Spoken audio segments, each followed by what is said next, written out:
നമ്മുടെ തലമുറകളെക്കുറിച്ചാണല്ലോ നാം ചിന്തിച്ച് വന്നത്. എന്താണ് നമ്മുടെ കുഞ്ഞുങ്ങൾക്ക് നമ്മൾ കൊടുക്കുന്നത്? എനിക്ക് 3 കുഞ്ഞുങ്ങളുണ്ട്. അവർക്ക് 3 പേർക്കും 3 ഇഷ്ടങ്ങളും 3 താല്പര്യങ്ങളുമാണ്. അവർക്കുള്ള ആഹാരം ഒക്കെ നാം ഉണ്ടാക്കി കൊടുക്കാറുണ്ട്. എന്നാൽ ചോദ്യം, നമ്മുടെ കുഞ്ഞുങ്ങളുടെ ആത്മീക വളർച്ചയ്ക്ക് വേണ്ടി ഒരു മാതാവെന്ന നിലയിൽ, പിതാവെന്ന നിലയിൽ നാം എന്താണ് നൽകുന്നത്? കർത്താവ് ചോദിക്കുന്നൊരു ചോദ്യമുണ്ട്. നിങ്ങളുടെ മക്കൾ അപ്പം ചോദിച്ചാൽ നിങ്ങൾ അവർക്ക് കല്ല് കൊടുക്കുമോ? മീൻ ചോദിച്ചാൽ പാമ്പിനെ കൊടുക്കുമോ? ലോകത്തിലെ ഒരു പിതാവോ ഒരു മാതാവോ തൻ്റെ മക്കൾക്ക് ഒരു കാരണവശാലും കല്ല് കൊടുക്കത്തില്ല, മീനിന് പകരം പാമ്പിനെ കൊടുക്കത്തില്ല. എന്നാൽ നമ്മുടെ ഇന്നത്തെ ചുറ്റുപാടുകൾ കുഞ്ഞുങ്ങൾക്ക് നൽകുന്നത് കല്ലുകളാണ്, കടിക്കുന്ന സർപ്പങ്ങളാണ്. പല സമയങ്ങളിലും നാം അവർക്ക് കൊടുക്കുന്ന കല്ലുകൾ എന്താണെന്ന് ചോദിച്ചാൽ നമ്മൾ കാണിച്ചു കൂട്ടുന്ന നമ്മുടെ ജീവിത ശൈലിയാണ്, നമ്മുടെ മാതൃകകളാണ്. അതാണ് യഥാർത്ഥത്തിൽ അവരെ തെറ്റിലേക്ക് നയിക്കുന്നത്. നമ്മൾ പറയുന്നതിനേക്കാളും കൂടുതൽ കുഞ്ഞുങ്ങൾ കണ്ടും കേട്ടുമാണ് പഠിക്കുന്നത്. നാം സംസാരിക്കുന്നതാണ് കുഞ്ഞുങ്ങൾ പുറത്ത് സംസാരിക്കുന്നത്. നമ്മുടെ വീട്ടിൽ നാം ചെയ്യുന്ന കാര്യങ്ങളല്ലേ പറയുന്ന കാര്യങ്ങൾ കുഞ്ഞുങ്ങൾ പുറത്തു പറയും. അവരുടെ ജീവിതത്തിൽ അത് അവരുടെ ഭാഗമായി മാറും. അപ്പം അതുകൊണ്ട് തന്നെ എന്താണ് നമ്മൾ കൊടുക്കുന്നത്? നമ്മളിന്ന് കൊടുക്കുന്ന ഒരു മൊബൈൽ ഒരു സർപ്പമാണ്. നിങ്ങൾ കൊടുക്കുന്ന മൊബൈൽ തന്നെ വേണമെങ്കിൽ അവരെ ഇല്ലായ്മ ചെയ്യാം. അപ്പം നമ്മൾ ഒരു കാരണവശാലും കുഞ്ഞുങ്ങൾക്ക് കല്ല് കൊടുക്കാത്ത, സർപ്പത്തെ കൊടുക്കാത്ത പിതാവും മാതാവും ആകുമ്പോൾ തന്നെ കുഞ്ഞുങ്ങൾക്ക് യഥാർത്ഥത്തിലുള്ള അപ്പം കൊടുക്കുന്നുണ്ടോ? എന്താണ് യഥാർത്ഥത്തിലുള്ള അപ്പം? കർത്താവ് പറയുകയാണ്, ഞാൻ ജീവൻ്റെ അപ്പമാകുന്നു, എന്നെ തിന്നുന്നവൻ എൻ മൂലം ജീവിക്കും. അപ്പം നമ്മുടെ കുഞ്ഞുങ്ങൾക്ക് ജീവൻ്റെ അപ്പമായ കർത്താവിനെ കൊടുക്കുന്നൊരു വലിയ ശുശ്രൂഷയാണ് മാതാവെന്ന നിലയിൽ, പിതാവെന്ന നിലയിൽ ദൈവം നിങ്ങളെ ഏൽപ്പിച്ചിരിക്കുന്നത്. ദൈവത്തിൻ്റെ വചനം കുഞ്ഞുങ്ങൾക്ക് കൊടുക്കേണ്ട ഉത്തരവാദിത്തം മാതാപിതാക്കൾക്കാണ്. സൺഡേ സ്കൂളും പാസ്റ്റർമാരും ഒക്കെ ഉണ്ടെങ്കിലും ദൈവത്തിൻ്റെ വചനം ഈ ദൗത്യം മാതാപിതാക്കളെയാണ് ഏൽപ്പിക്കുന്നത്, പ്രത്യേകിച്ച് പിതാക്കന്മാരെ. പഴയ നിയമ പുസ്തകം ആവർത്തന പുസ്തകത്തിൽ 6-ാം അധ്യായത്തിൻ്റെ 6-ാം വാക്യത്തിൽ പറയുന്നു, ന്യായപ്രമാണത്തെ നിന്റെ തലമുറയ്ക്ക് പറഞ്ഞു കൊടുക്കണം. എപ്പോഴാണ്? നീ വീട്ടിലിരിക്കുമ്പോഴും നടക്കുമ്പോഴും കിടക്കുമ്പോഴും എല്ലാ സമയത്തും ദൈവവചനം അവർക്ക് പറഞ്ഞു കൊടുക്കണമെന്നാണ് പറയുന്നത്. എഫേസ്യ ലേഖനം 6-ാം അധ്യായത്തിൽ പിതാക്കന്മാരോട് പറയുന്നു, മക്കളെ കോപിപ്പിക്കാതെ പത്യോപദേശത്തിൽ വളർത്തുക.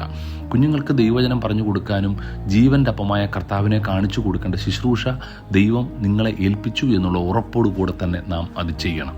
നിങ്ങളുടെ കുഞ്ഞുങ്ങൾ നിങ്ങളോടൊപ്പം ആത്മീക കൂട്ടായ്മയിൽ കാണണം. എൻ്റെ കുഞ്ഞുങ്ങൾ വളരെ ചെറുതായിരുന്നപ്പോൾ, അതായത് 6 മാസം, 8 മാസം, 1 മാസം, അപ്പം നമ്മൾ പലപ്പോഴും ചിന്തിക്കും, കുഞ്ഞുങ്ങൾ ഉറങ്ങുമല്ലയോ, സന്ധ്യാപ്രാർത്ഥനയ്ക്ക് അവർ കിടന്ന് ഉറങ്ങിക്കോട്ടെ, കൊച്ചു കുഞ്ഞല്ലേ. ഞാൻ പറയാറുണ്ടായിരുന്നു എൻ്റെ ഭാര്യയോട്, നമ്മുടെ കുഞ്ഞുങ്ങളെ നമ്മുടെ ഈ പ്രാർത്ഥിക്കുന്ന സ്ഥലത്ത് കൊണ്ടിട്ട് അവരവിടെ കിടന്ന് ഉറങ്ങിക്കോട്ടെ, യാതൊരു പ്രശ്നവുമില്ല. പക്ഷേ let them be in the presence of the Lord. ദൈവ സാന്നിധ്യത്തിൽ അവർ നിൽക്കട്ടെ, അവർ കിടക്കട്ടെ. അപ്പം നമുക്ക് കുഞ്ഞുങ്ങൾക്ക് വയ്യ, ക്ഷീണമാണ്, കൊച്ചു കുഞ്ഞാണ്, അതുകൊണ്ട് ആരാധനയ്ക്ക് പോകണ്ട എന്നല്ല, മറിച്ച് നമ്മുടെ കുഞ്ഞുങ്ങൾ ആത്മീക ശുശ്രൂഷയിലും ആരാധനയിലും പങ്കെടുക്കാനുള്ള അവസരം ചെറിയ പ്രായത്തിൽ തന്നെ ഉണ്ടാക്കി കൊടുക്കണം. ചുട്ടയിലെ ശീലം ചുടല വരെ എന്ന് നാം കേൾക്കാറുണ്ട്. ബാലൻ നടക്കേണ്ടുന്ന വഴിയിൽ അവനെ അഭ്യസിപ്പിക്കുക, വൃദ്ധനായാലും വിട്ടുമാറുകയില്ല എന്ന് സദൃശവാക്യം 22-ാം അധ്യായത്തിൽ കാണുന്നു. 119-ാം സങ്കീർത്തനം 9-ാം വാക്യത്തിൽ പറയുന്നു, ബാലൻ തൻ്റെ നടപ്പിനെ നിർമ്മലമാക്കുന്നത് എങ്ങനെ? തൻ്റെ വചനപ്രകാരം അതിനെ സൂക്ഷിക്കുന്നതിനാൽ തന്നെ. അപ്പോൾ കുഞ്ഞുങ്ങൾക്ക് ദൈവവചനത്തെ കൊടുക്കാനും കർത്താവിനെ കൊടുക്കാനും നാം ഉത്സാഹിക്കണം. ജീവൻ്റെ അപ്പമായ യേശുവിനെ കുഞ്ഞുങ്ങൾക്ക് കൊടുക്കണം. കർത്താവ് പറയുന്നു, എന്നെ തിന്നുന്നവൻ എൻ മൂലം ജീവിക്കും. ഇന്നത്തെ കുഞ്ഞുങ്ങൾ ലിറ്ററലി കരയുന്നത് കർത്താവിന് വേണ്ടിയാണ്, ജീവൻ്റെ അപ്പമായ കർത്താവിന്. മറ്റു പലതും അവർക്ക് ലഭിക്കുന്നുണ്ട്. എന്നാൽ അവർ ആത്മീയ ആഹാരത്തെക്കുറിച്ച് മാതാവെന്ന നിലയിൽ, പിതാവെന്ന നിലയിൽ നിങ്ങൾ വളരെ സൂക്ഷ്മതയോടുകൂടി ചിന്തിക്കുകയും ആലോചിക്കുകയും ചെയ്യണം. ലോകത്തിലെ ഒത്തിരി കാര്യങ്ങൾ നാം അവർക്ക് കൊടുക്കുമ്പോൾ കർത്താവിനെ കൊടുത്തില്ലെങ്കിൽ നമ്മുടെ കുഞ്ഞുങ്ങളുടെ ജീവിതം പരാജയപ്പെട്ടു പോകും. വീടുകളിൽ പ്രാർത്ഥനയും ആത്മീക കൂട്ടായ്മയും ദൈവവചനം പഠിക്കാനുള്ള, സിസ്റ്റമാറ്റിക്കലി പഠിക്കാനുള്ള ഒരു ക്രമീകരണവും കുഞ്ഞുങ്ങൾക്ക് വേണ്ടി ഉണ്ടാക്കി കൊടുക്കണം. ഒപ്പം ആത്മീയമായി വളരാനും ആത്മീക കൂട്ടായ്മകളിൽ ഇൻവോൾവ് ചെയ്യാനുള്ള അവസരം കുഞ്ഞുങ്ങൾക്ക് കൊടുക്കണം. അവർ വെറും കാഴ്ചക്കാരായി മാറാനല്ല. നമ്മുടെ ഈ രാജ്യം നൽകുന്ന അവകാശങ്ങൾ പോലെ തന്നെ നമുക്കുള്ള അവകാശങ്ങൾ പോലെ, അല്ലെങ്കിൽ നമുക്കുള്ള ജീവിതത്തിലുള്ള റൈറ്റ്സ് പോലെ തന്നെ കുഞ്ഞുങ്ങൾക്കും ജീവിക്കാനുള്ള അവകാശമുണ്ട്. ചർച്ചിൽ വരാനും ആരാധിക്കാനും അവകാശമുണ്ട്. വീടുകളിൽ അവർ അഭിപ്രായങ്ങൾ പറയാനുള്ള അവകാശമുണ്ട്. അപ്പം ഇങ്ങനെയുള്ള കാര്യങ്ങളിൽ കുഞ്ഞുങ്ങൾക്ക് കുറച്ചുകൂടെ അവരെ മുന്നോട്ട് കൊണ്ടുവരാൻ മാതാപിതാക്കൾ ഉത്സാഹിക്കണം. ഞാൻ പറഞ്ഞു, നമ്മുടെ കുഞ്ഞുങ്ങളാണ് ധനം. അവർക്ക് കർത്താവിനെ കൊടുക്കണം, ദൈവവചനം കൊടുക്കണം. ഈ 2 കാര്യങ്ങൾ കുഞ്ഞുങ്ങൾക്ക് കൊടുക്കണം. 119-ാം സങ്കീർത്തനം 11-ാം വാക്യം പറയുന്നു, ഞാൻ നിന്നോട് പാപം ചെയ്യാതിരിക്കേണ്ടതിന് നിന്റെ വചനത്തെ എൻ്റെ ഹൃദയത്തിൽ സംഗ്രഹിക്കുന്നു. പാപത്തോട് നോ പറയാൻ കുഞ്ഞുങ്ങൾ പ്രാപ്തമാകണമെങ്കിൽ നിശ്ചയമായും ദൈവവചനത്തെ കുഞ്ഞുങ്ങൾക്ക് കൊടുക്കണം. അത് നിങ്ങളുടെ വീട്ടിൽ തന്നെ ആരംഭിക്കണം. പാപത്തോട് നോ പറയാൻ ദൈവവചനം കുഞ്ഞുങ്ങളുടെ ഹൃദയസ്ഥമാക്കണം, ഹൃദയത്തിൽ എത്തണം. പഴയ കാലങ്ങളിൽ മാതാക്കൾ, പിതാക്കൾ കുഞ്ഞുങ്ങളെ സങ്കീർത്തനങ്ങൾ, വാക്യങ്ങൾ കാണാതെ പഠിപ്പിക്കുമായിരുന്നു. എന്തിനാണ്? പാപത്തോട് നോ പറയാൻ, തിന്മയോട് നോ പറയാൻ. അതെ, ദൈവവചനം നമ്മുടെ കുഞ്ഞുങ്ങളുടെ ഉള്ളിൽ വസിക്കട്ടെ. അതിനുവേണ്ടി മാതാവെന്ന നിലയിൽ, പിതാവെന്ന നിലയിൽ ചില ശ്രമങ്ങൾ ഇന്ന് തന്നെ ആരംഭിക്കണം. കുടുംബ പ്രാർത്ഥനകൾ ആരംഭിക്കണം.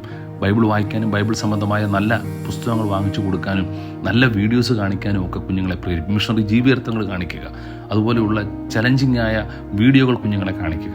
ആത്മീയ മൂല്യങ്ങൾ ഉൾക്കൊള്ളുന്ന കാര്യങ്ങളിലേക്ക് കുഞ്ഞുങ്ങളെ തിരിക്കാൻ നിങ്ങൾ ഉത്സാഹിക്കുന്നത് ഏറ്റവും അനുഗ്രഹമായിരിക്കും. അതിനായിട്ട് ദൈവം നമ്മെ സഹായിക്കട്ടെ. God bless you.